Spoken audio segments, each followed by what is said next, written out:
সুপ্রিয় দর্শক, স্বাগতম জানাচ্ছি সর্বশেষ আপডেট বাংলা সংবাদে। শুরুতেই সংবাদ শিরোনাম। শুরুতেই জানিয়ে দেব, জামাত আর ইউনুস একই মুদ্রার দুই পিঠ, নতুন যুগের মির্জাফরদের দুই উত্তরসূরি। বিস্তারিত থাকছে প্রতিবেদনে। এদিকে নির্বাচনী কারসুজির নয়া কায়দা, ইউনুসের ৫৫,০০০ ভুয়া পর্যবেক্ষক। বিস্তারিত থাকছে প্রতিবেদনে। আরও জানিয়ে দেব, বিকাশ নগদ রকেটে ১,০০০-এর বেশি লেনদেন করা যাবে না। বিস্তারিত থাকছে প্রতিবেদনে। এদিকে বাংলাদেশের নির্বাচনে সম্পর্কের পরীক্ষায় ভারত। বিস্তারিত থাকছে প্রতিবেদনে।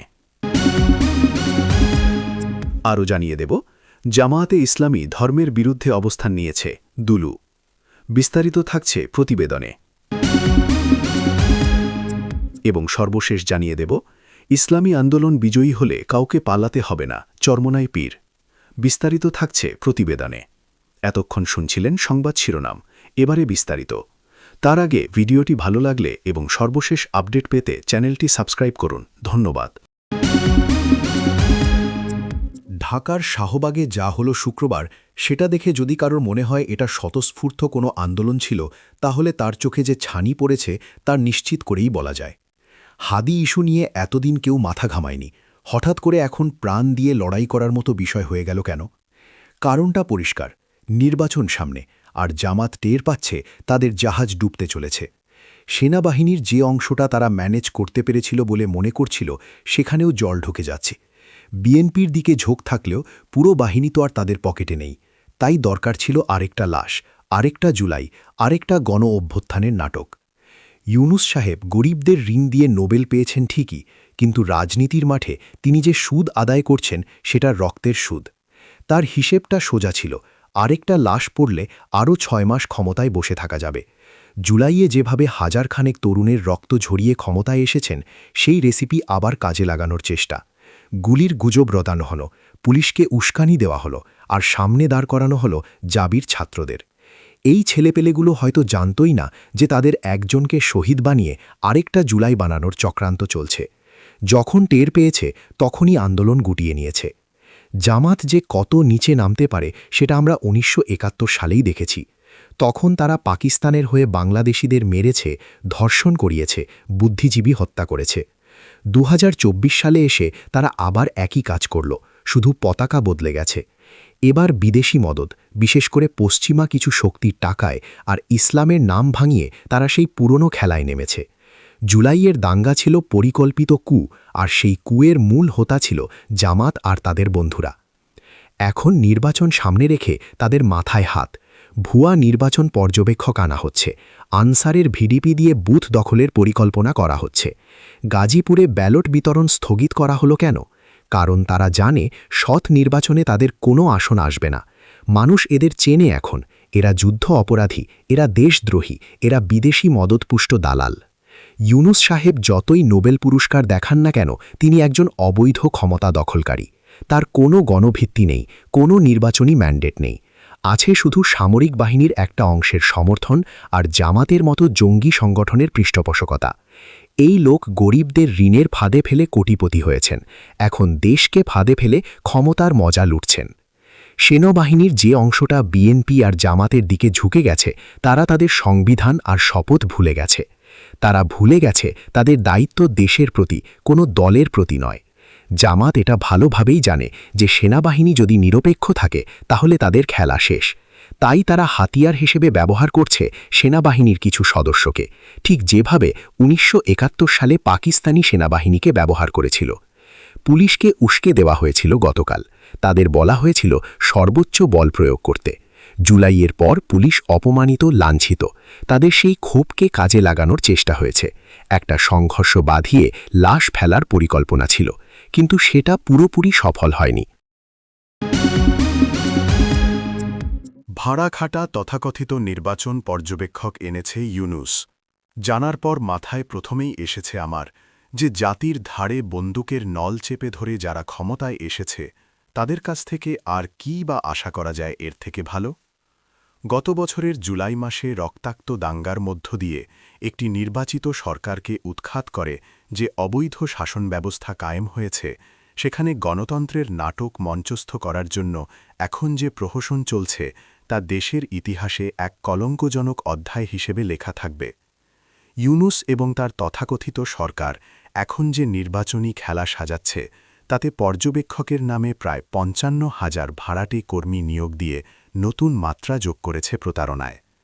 প্রথম আলোর খবর অনুযায়ী এই বিপুল সংখ্যক পর্যবেক্ষক নিয়োগের পেছনে যে চক্রান্ত লুকিয়ে আছে তা এতটাই স্পষ্ট যে চোখ বন্ধ করে থাকলেও দেখা যায়। নির্বাচন কমিশন এবং জেলা উপজেলা পর্যায় থেকে সংগৃহীত তথ্য বিশ্লেষণ করলে যে চিত্র উঠে আসে তা রীতিমতো আঁতকে ওঠার মতো। People's Association for Social Advancement নামের যে সংস্থাটিকে ১০,২৫০ জন পর্যবেক্ষক নিয়োগের অনুমোদন দেওয়া হয়েছে, তার নির্বাহী পরিচালক সৈয়দ হুমায়ুন কবির একজন চিহ্নিত জামাত নেতা। শুধু তিনি নন, তার পুরো পরিবারই জামাতের সক্রিয় সমর্থক। এই সংস্থা ১২৭টি আসনে যাদের মনোনীত করেছে তাদের প্রায় সবাই জামাত শিবিরের কর্মী। এদের নিয়োগের ধরন দেখলেই বোঝা যায় কোন আসনগুলো তাদের টার্গেট। লালমনিরহাট, রংপুর, কুড়িগ্রাম, গাইবান্ধা, নওগাঁ, রাজশাহী, নাটোর, সিরাজগঞ্জ, পাবনা, কুষ্টিয়া, যশোর, বাঘেরহাট, খুলনা, সাতক্ষীরা, পটুয়াখালী, ময়মনসিংহ, কিশোরগঞ্জ, ঢাকা, সুনামগঞ্জ, সিলেট, মৌলভীবাজার, হবিগঞ্জ সব মিলিয়ে যেসব আসনে এদের মোতায়েন করা হয়েছে সেগুলো মূলত সেই এলাকা যেখানে জামাতের ঐতিহ্যগতভাবে শক্তিশালী ভোট ব্যাংক রয়েছে। এটা কাকতালীয় নয়, এটা সুপরিকল্পিত কৌশল। শুধু পাশা নয়, ইউনুসের ঘনিষ্ঠ লামিয়া মোর্শেদের সাথে যুক্ত community assistance for rural development নামের আরেকটি সংস্থা পেয়েছে ৩,৫৬১ জন পর্যবেক্ষক নিয়োগের অনুমোদন। এখানেও একই খেলা। পর্যবেক্ষকের আড়ালে নিয়োগ দেওয়া হয়েছে জামাত শিবির এবং এনসিপির কর্মীদের। ধারণা করা হচ্ছে ৫৫,০০০ পর্যবেক্ষকের মধ্যে অন্তত ৪০,০০০ই হচ্ছে এই ৩ দলের নিবেদিত প্রাণকর্মী। জাতীয় সংসদ নির্বাচন সামনে রেখে মোবাইল ব্যাংকিং লেনদেনে কড়াকড়ি আরোপের নির্দেশনা দিয়েছে বাংলাদেশ ব্যাংক। নতুন সিদ্ধান্ত অনুযায়ী বিকাশ, রকেট ও নগদের মতো মোবাইল ফিনান্সিয়াল সার্ভিসে এমএফএসে ১,০০০ টাকার বেশি লেনদেন করা যাবে না। একদিনে সর্বোচ্চ ১০ বার লেনদেন করা যাবে। রোববার ৮ ফেব্রুয়ারি বাংলাদেশ ব্যাংকের পেমেন্ট সিস্টেমস ডিপার্টমেন্ট 1 এ সংক্রান্ত নির্দেশনা দিয়েছে।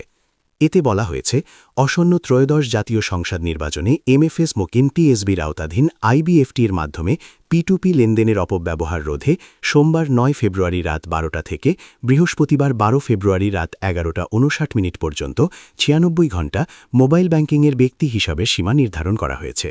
নতুন নির্দেশনা অনুযায়ী বিকাশ, রকেট ও নগদ সহ সব এমএফএস গ্রাহক দিনে সর্বোচ্চ ১০,০০০ টাকা লেনদেন করতে পারবেন। প্রতিবার লেনদেনের সর্বোচ্চ সীমা হবে ১,০০০ টাকা। একদিনে সর্বোচ্চ ১০ বার লেনদেন করা যাবে। মার্চেন্ট পেমেন্ট এবং ইউটিএটিপি এর ক্ষেত্রে প্রচলিত নিয়ম অনুযায়ী নিয়মিত লেনদেনের বিধান অপরিবর্তিত থাকবে। তবে এই ৯৬ ঘণ্টা অন্যান্য সব ধরনের এমএফএস লেনদেন সাময়িকভাবে বন্ধ থাকবে। বিশ্লেষকরা বলছেন, বাংলাদেশের আগামী ১২ ফেব্রুয়ারির নির্বাচন দক্ষিণ এশিয়ায় ক্ষমতার ভারসাম্যকে নতুন রূপ দিতে পারে। এই নির্বাচন ঘিরে বেইজিং প্রভাব সুসংহত করতে চাইছে, আর ভারতের সঙ্গে বাংলাদেশের সম্পর্ক টালমাটাল হয়ে উঠছে। এবারের এই ভোট ২০২৪ সালের আগস্টে শিক্ষার্থীদের নেতৃত্বাধীন গণ অভ্যুত্থানে সাবেক প্রধানমন্ত্রী শেখ হাসিনার স্বৈরাচারী শাসনের পতনের পর দেশের প্রথম নির্বাচন। প্রত্যর্পণের অনুরোধ সত্ত্বেও শেখ হাসিনাকে আশ্রয় দেওয়ায় ভারতকে নিয়ে ক্ষুব্ধ বাংলাদেশের নোবেলজয়ী ড. মোহাম্মদ ইউনুসের নেতৃত্বাধীন অন্তর্বর্তী সরকার, যে কারণে চীন ও পাকিস্তানের সঙ্গে সরকারের সম্পৃক্ততা জোরদার করা হয়েছে। ১৭ কোটি জনসংখ্যার মুসলিম প্রধান এই দেশ শেখ হাসিনার শাসনামলে চীনের সঙ্গে শক্তিশালী বাণিজ্য ও প্রতিরক্ষা সম্পর্ক বজায় রেখেছিল। তবে বিশ্লেষকদের মতে দিল্লিই ছিল ঢাকার প্রধান অংশীদার, যে সমীকরণ এখন বদলাচ্ছে। বিএনপির সাংগঠনিক সম্পাদক আসাদুল হাবিব দুলু বলেছেন, জামায়াতে ইসলামী একটি নষ্ট দল, যারা স্বাধীনতা সংগ্রামে বিরোধিতা করেছিল। এরা আমাদের মুক্তিযুদ্ধের প্রতি বিশ্বাসী ছিল না এবং রাজাকারদের সঙ্গে যুক্ত ছিল। তারা ৩০ লাখ শহীদের রক্তের বিনিময়ে অর্জিত স্বাধীনতার বিপরীতে দাঁড়িয়েছিল। এখন তারা আমাদের ধর্মের বিরুদ্ধে অবস্থান নিয়েছে। এরা জনগণের ঈমান ও আকীদা নষ্ট করতে চাইছে। তাই সাবধান থাকতে হবে এবং কখনও এদের পক্ষে ভোট দেওয়া উচিত নয়। রোববার ৮ ফেব্রুয়ারি বিকেলে লালমনিরহাটের আদিত্যমারী জিএ স্কুল মাঠে বিএনপির প্রার্থী রোকনউদ্দিন বাবুলের নির্বাচনী জনসভায় প্রধান অতিথির বক্তব্যে করেন। আসাদুল হাবিব দুলু বলেন, আমরা যদি সঠিক পথ অনুসরণ করতে চাই তবে জামায়াতের মতো দলের কাছ থেকে দূরে থাকতে হবে। চরমোনাই পীর ও ইসলামী আন্দোলন বাংলাদেশের আমির মুফতি সৈয়দ মোহাম্মদ রেজাউল করিম বলেছেন, নির্বাচনে বিএনপির সাথে জোটবদ্ধ যারা রয়েছে এবং জামায়াতের নেতৃত্বে যারা জোটবদ্ধ হয়েছে তারা কেউ ইসলাম অনুযায়ী দেশ চালাবে না, এটা পরিষ্কার ঘোষণা। রোববার ৮ ফেব্রুয়ারি রাত ৮টার দিকে ভোলা শহরের সরকারি বালক উচ্চ বিদ্যালয় মাঠে আয়োজিত ভোলা ১ আসনে ইসলামী আন্দোলন বাংলাদেশ মনোনীত হাতপাখা প্রতীকের প্রার্থী মাওলানা ওবায়দুর রহমানের নির্বাচনী জনসভায় প্রধান অতিথির বক্তব্যে তিনি এসব কথা বলেন। মুফতি সৈয়দ মোহাম্মদ রেজাউল করিম বলেন, জামায়াত ইসলাম নাম দিয়ে তারা পরিষ্কার বলেছে ইসলামী শরিয়া অনুযায়ী দেশ চালাবে না, শরিয়া মানে ইসলাম। বাংলাদেশে ২৫৮ আসনে আমরা নির্বাচন করছি একা, আমরা ইসলামের বাক্সকে রক্ষা করার জন্যেই একা হয়েছি। আজকে বাংলাদেশের ভেতরে একটাই দল, ইসলামী আন্দোলন বাংলাদেশ, ইসলামের পক্ষে বাক্স দিয়েছে, প্রতীক হল হাতপাখা।